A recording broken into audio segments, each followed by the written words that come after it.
upset the whole balance of nature. That apocalyptic feeling that your world could end is a terrible way to live. It's happening faster and harder than the climate scientists ever expected. So we need to act right now. I'm Colleen DeBase. And I'm Sue Williams. This is part 2 of a special podcast. We're talking terrifying weather events that shock us into action. The storms, the heat waves, the wildfires. That science can tell us, without a doubt, are more deadly and destructive as a result of climate change.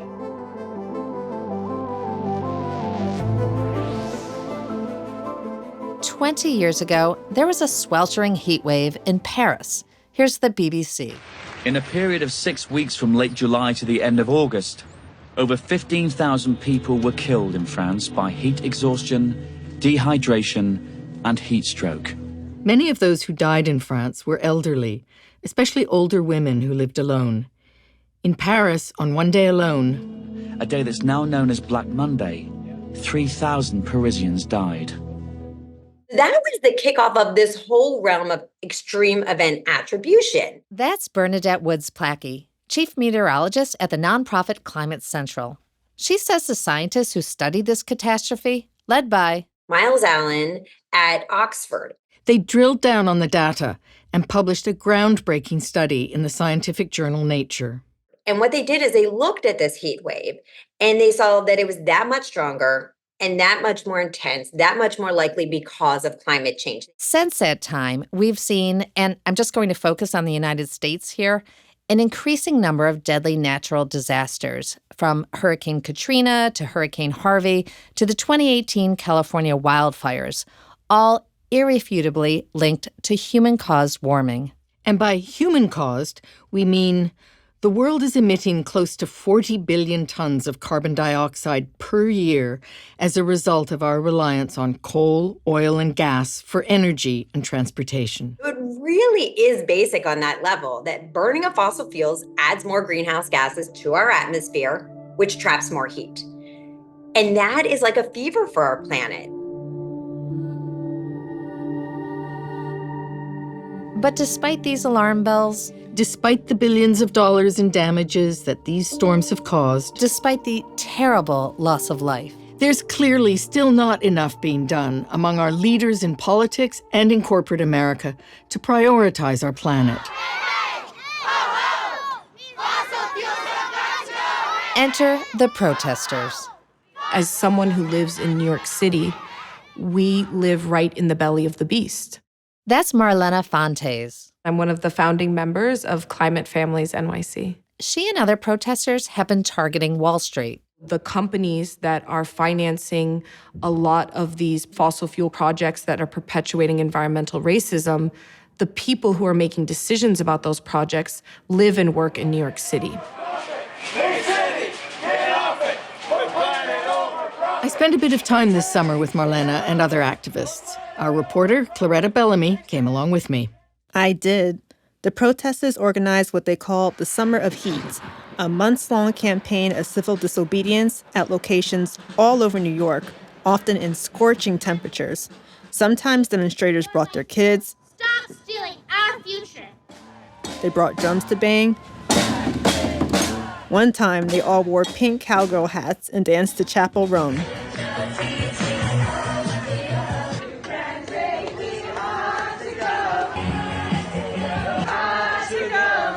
These were definitely peaceful protests. Yes, the organizers called them, quote-unquote, joyful. And while we went to several of these protests and there was a sense of joyfulness, sometimes the tensions really ran high. For instance, at one of the many protests outside Citibank headquarters in Lower Manhattan.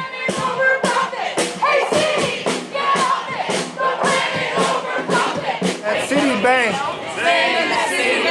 must stop funding. Must stop funding. The destruction of this planet. The destruction of this planet. Marlena and the others locked arms to create a human barricade around the entrance of Citibank. So when employees tried to enter the building for work, they couldn't. The police warned everyone, including me, to leave. This is the New York City Police Department. You are unlawfully blocking the entrance to this building and obstructing pedestrian traffic. It didn't take long for groups of cops to handcuff Marlena and a couple dozen other protesters. We chose not to resist arrest. So, when they say it's time, we're arresting you, then we turn around and we give them our hands. This wasn't the first time Marlena was arrested. No, definitely not. She's been arrested several times before. My decision to be arrested, it's a decision that's been a long time in the making. We've all grown up on stories of the civil rights movement and other movements where activists have taken that step of being arrested. She views it as a tool that activists can use. Being able to have the opportunity to do that in the climate movement with people that I trust, for me, didn't really feel like a decision. Here we go. Stop the money. We're bringing the heat. Taking our little city to the city streets. Rising fires blazing, no more time to pretend. We've got to make the climate cool again. In part one of this podcast, give it a listen if you haven't already, we looked at how extreme weather events have motivated scientists, entrepreneurs, educators to take action. Those events have also galvanized activists, the people who are willing to get locked up, spend a night in jail, all in the name of saving the planet. Yeah, we talked to Marlena about what motivates her. She took us back 5 years to the summer of 2019. My son was born in July, a few days before the hottest day of the summer. Here's NBC News in New York. From Storm Team 4, this is a severe weather alert. The heat index rose to 115 degrees. And right now, there's an excessive heat warning in effect across the tri-state, and we're starting to see power problems on what is officially the hottest day of the year. It was definitely part of my postpartum experience, looking at my baby and then thinking about what was happening in the world. The feeling of climate anxiety was overwhelming. I needed to protect him and I needed to do something. In 2022, with more climate disasters happening, Marlena, who has a background in labor organizing, decided to work full-time on climate activism. She joined the Climate Organizing Hub, which is on a mission to expose how financial companies contribute to the crisis. ExxonMobil is always going to be ExxonMobil. They're not going to unmake themselves. But there are the people who are financing them. And so they need to be understood as just as bad as the companies that they're financing. We need clean air, not another billionaire. We need clean air, not another billionaire. And she's certainly not alone in this work. Early on in the summer of heat, some big names came to New York. All the panelists will be sitting here if they're not at the table. We could do a little meeting, but also let me introduce you to everyone. Is that all right? Claretta and I headed to St. Mark's Church in the Bowery in downtown Manhattan, where Marlena kicked off a big meeting. And now I will hand it off to a woman who really needs no introduction, a legendary activist, an actress, the founder of Fire Drill Fridays, an incredible leader, and a person who inspires me personally, Jane Fonda. How many of you live near fossil fuel development, oil, gas, or coal? Raise your hands. Not many hands went up. Yeah. I don't live near oil wells. I'm white, I'm privileged. They don't have oil wells near where we live. They have them in communities where they don't think people are able to fight back. People really paid attention as Jane Fonda spoke. She's been lending her voice to causes since the 1970s, famously protesting the Vietnam War. Today, at age 86, she's fighting for climate action and against fossil fuel development.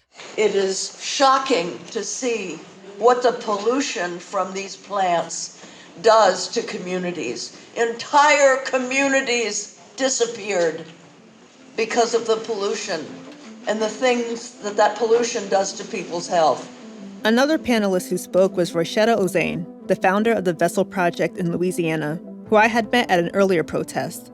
She told me the oil and gas companies in her state purposely build and spew out toxic chemicals near Black communities, which she calls an act of environmental racism.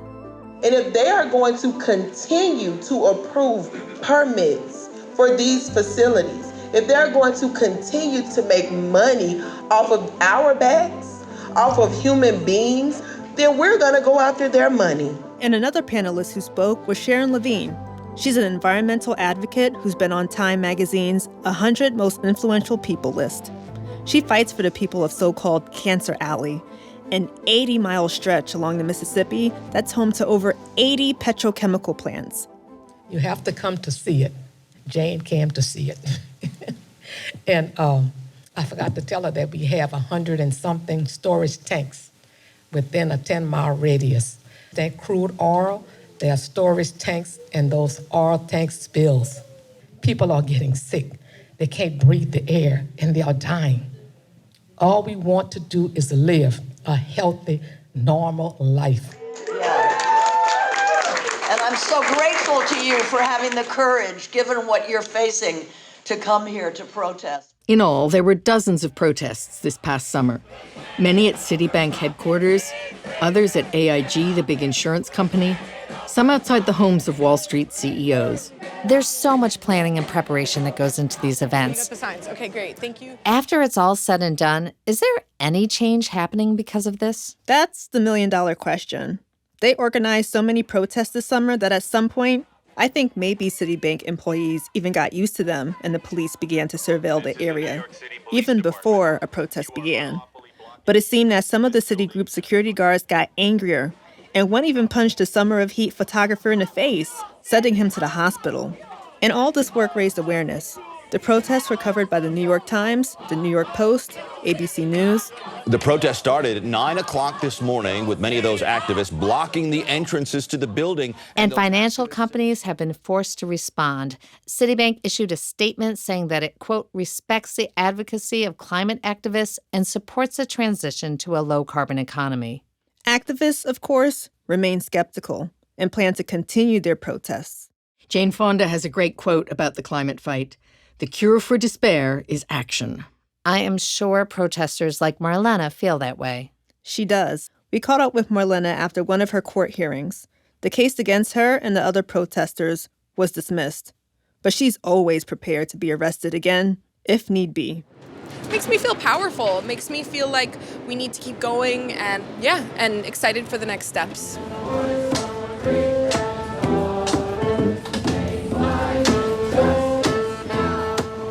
We'll be right back.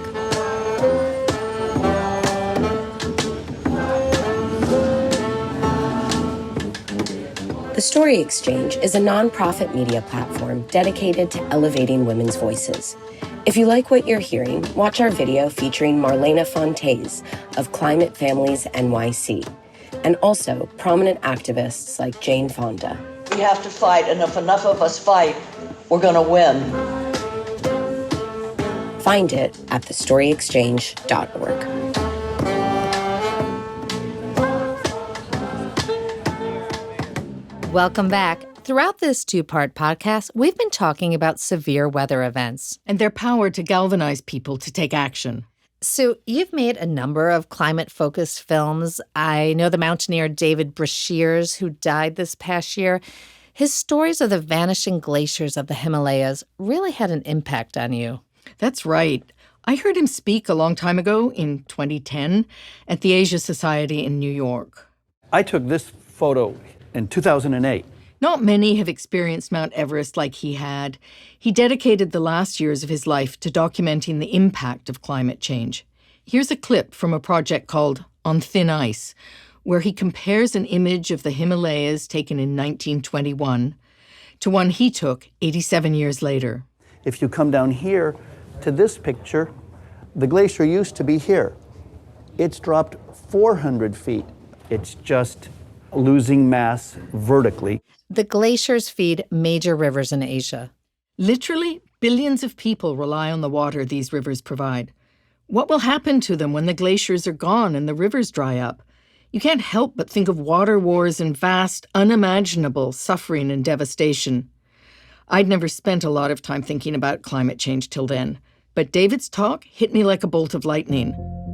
Why wasn't everyone in the world worried about it?